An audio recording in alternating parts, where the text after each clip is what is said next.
Hello and welcome to another 31 Days of Horror 2020 video. We are going with, I guess we'd call it a foreign film, zombie film, biker film, Psychomania. Yes, from 1973, so it's also an old film. It checks off a whole bunch of boxes we want, and yeah, I hadn't seen it before. The film is weird. It is about zombie bikers, but it's not like you would think. This is about a biker group who learns how to come back from the dead, so they purposefully kill themselves so that they become zombie bikers and are essentially indestructible. So, the film is directed by Don Sharp. Now, Don Sharp had directed a few films before this, including some genre fare, including 1963's The Kiss of the Vampire, 64's Witchcraft, The Devil Ship Pirates, 1965's Curse of the Fly, yes, that big film, The Face of Fu Manchu, Rasputin the Mad Monk, The Brides of Fu Manchu, Jules Verne's Rocket to the Moon from 1967, until eventually coming to this in 73, doing Psychomania. So yeah, he has definitely got a decent career. Not a huge career as director, but definitely a decent one. In the writer's chair, we've got Arnaud Dussault and Julien Zimet, who is credited as Julien Haldevi. Previous to this, both of them worked as writers on Horror Express, the 72 film. But outside of that, they don't have, even with, both of them, don't have a lot going for them. Dussault worked on The Man Who Wouldn't Die from 1942. And this was his second last film. And Julien Zimet had a few other things. He started off with The Devil Pays Off, ended up on Hell Dorado from 46, and then he had a few things until, again, like I said, Horror Express, and then this is his final film. Psychomania was the final film he did. Now, the film generally revolves around a few players. Now, I said there's a biker gang. I won't go over all the people who are in the gang. It has a main character who's essentially a spoiled rich kid, named Tom Latham, played by Nicky Henson. Now, Nicky Henson,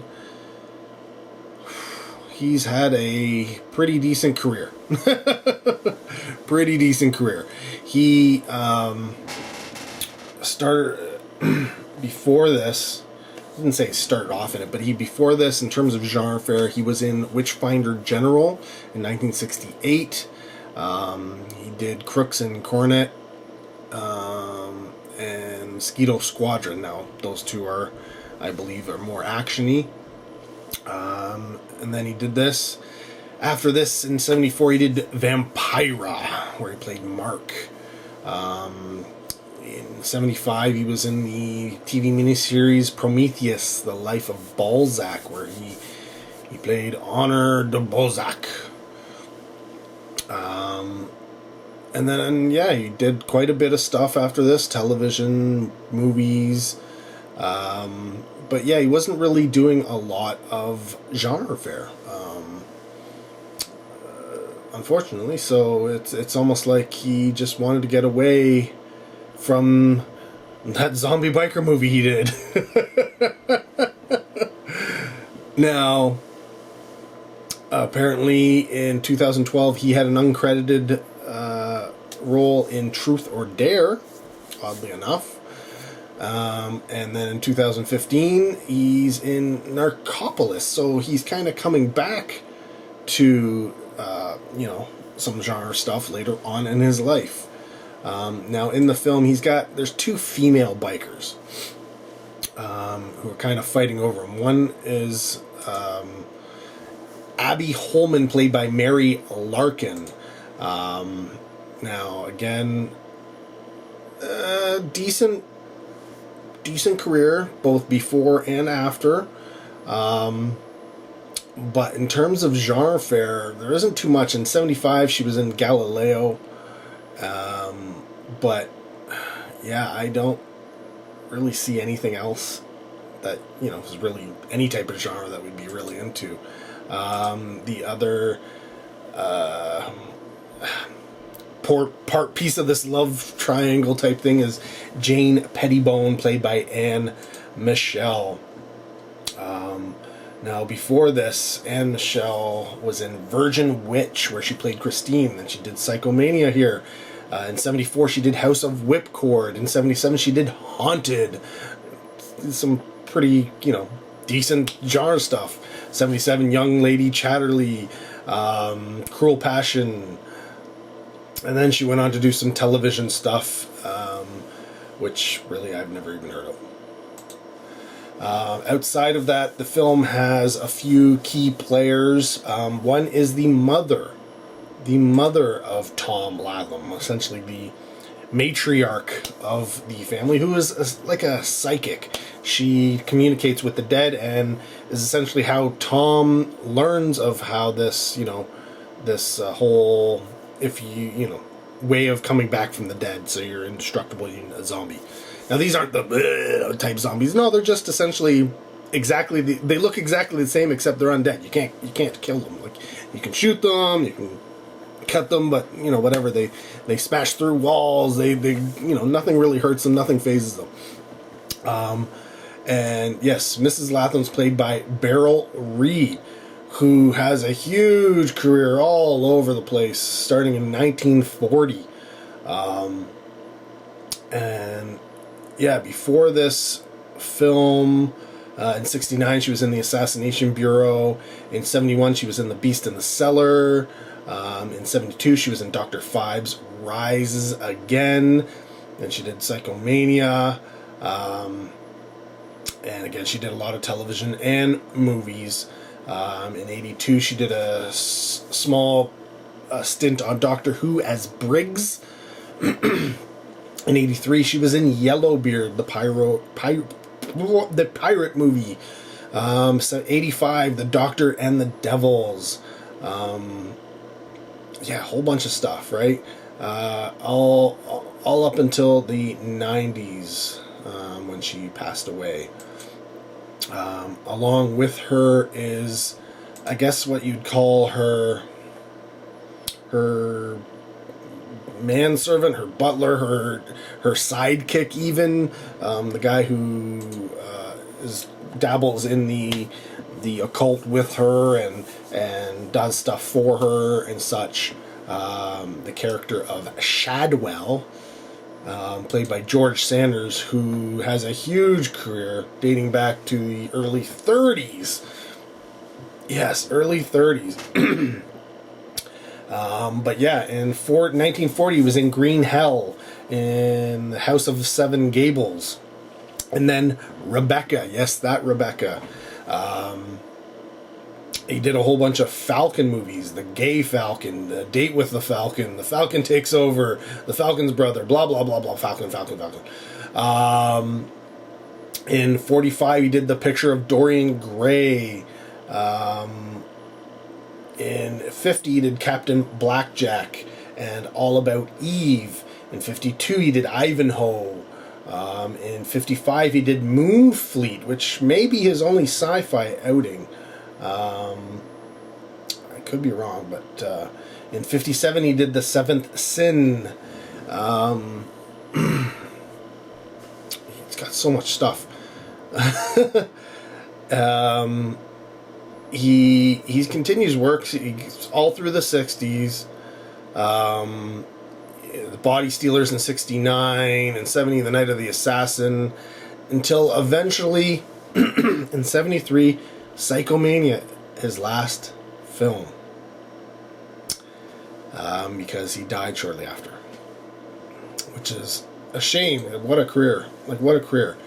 Also, in this film is, because you've got biker gang, you got to have some cops going after them, and that means that we've got Chief Inspector Heseltine, played by Robert Hardy, who, yeah, decent career before, decent career after, from everything from 1958's Torpedo Run, war film, to 67's Berserk, to the Manhunt television show from the 70s, where he played Sergeant Gratz. And then, of course, he goes into the 70s with Demons of the Mind. You probably know that film. And then again, Psychomania and Escape to Nowhere in 73. Dark Places in 74.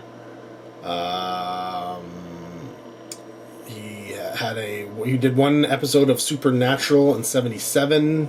Yeah, that the original Supernatural, not the one that you probably are more aware of. It's 84. He did The Zany Adventures of Robin Hood. But yeah, he continued just on and on and on and on and on and on and on, well into the 2000s, because this is where he enters the Harry Potter franchise as Cornelius Fudge. Yeah, that Cornelius Fudge is in this. He's in this. Who would have thought? I never put the two together. But yeah, continue. He's still working today. Yeah, well-rounded, respected actor. So, a lot of people who clearly knew what they were doing, and yet somehow ended up making Psychomania, which is, if I had any way to really describe this, it is original. There really is nothing quite like this. Yes, it is a zombie movie, but it's not a zombie movie like we would think of zombies, like Night of the Living Dead zombies. They don't go all, they're not eating brains. They're not eating people at all, really. They're just coming back from the dead, and yeah, it's it's funny. It's a very much a play on teenagers, and got something here, and how they're unruly, right? That whole unruly teenager stereotype. So it's the mother can't control her son, who's clearly overprivileged and doesn't respect anybody. They don't respect, as a gang, he's a leader. They don't respect authority, religion, parents, cops, government, anything. They're pretty much almost like anarchists, right? And so this is all about them. The son is all about power, kind of, almost, that he wants to be able to do whatever the heck he wants, and finding out how to come back from the dead so he can't die is the ultimate way to do that.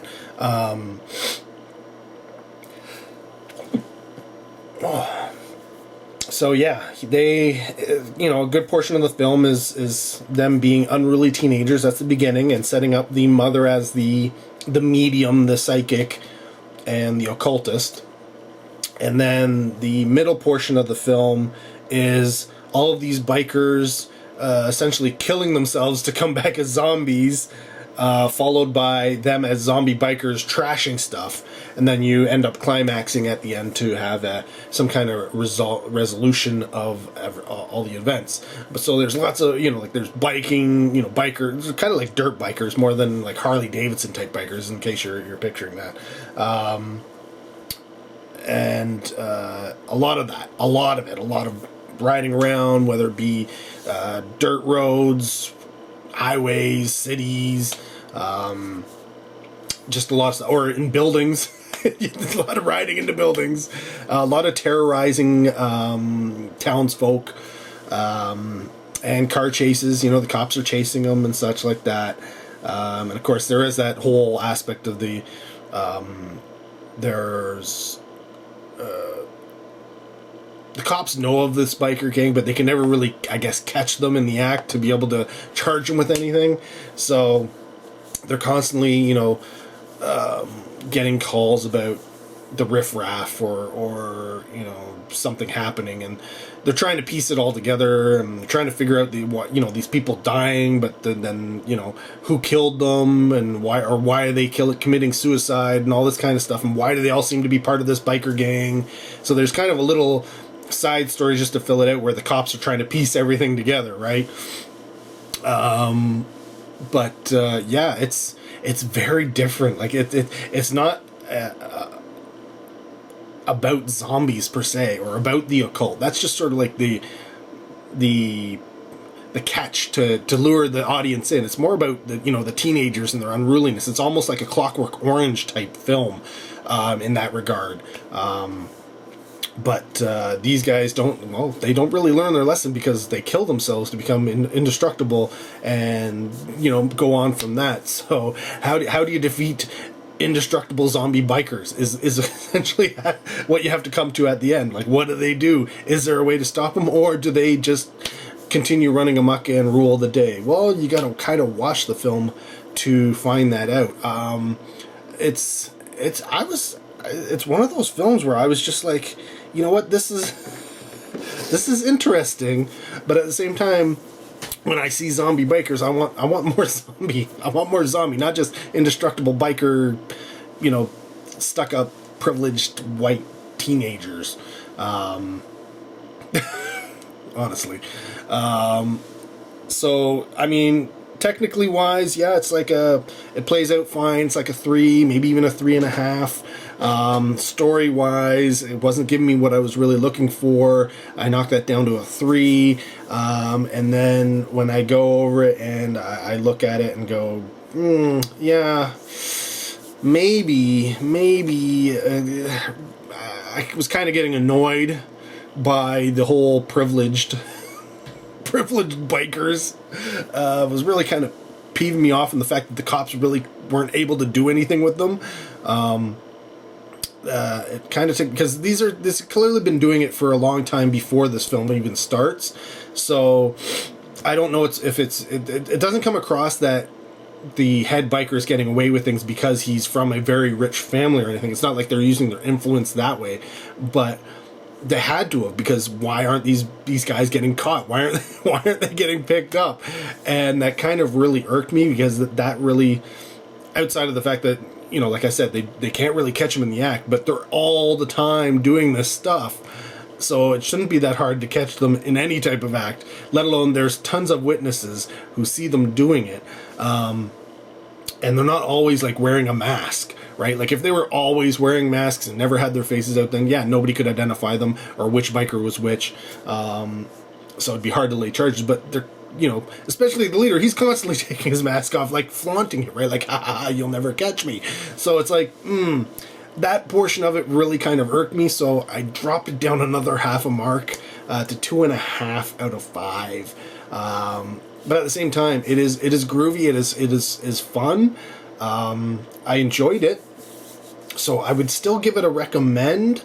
Not because you're looking for a zombie biker movie or zombies in that regard. More if you're looking for something along the lines of A Clockwork Orange, but not nearly as good. But still kind of in that vein, that feel, that aesthetic, even visually, same time period. If you love A Clockwork Orange, but you want something a little bit more to the horror side, give Psychomania a shot. I think that would probably be something you'd be into. You're not going to like it as much as A Clockwork Orange. That's clear. You just won't. But it's definitely cool. It's definitely fun. It's definitely different. Very, very different in terms of the way it goes about all this stuff. So, yeah, that's Psychomania, the zombie biker film, also known as The Death Wheelers, oddly enough. So, there you go. That's my thoughts on Psychomania and The Death Wheelers. Comment down below if you've seen the film, what you thought of it. Keep it spoiler free as much as possible, but yeah, more 31 Days of Horror to come, so stay tuned.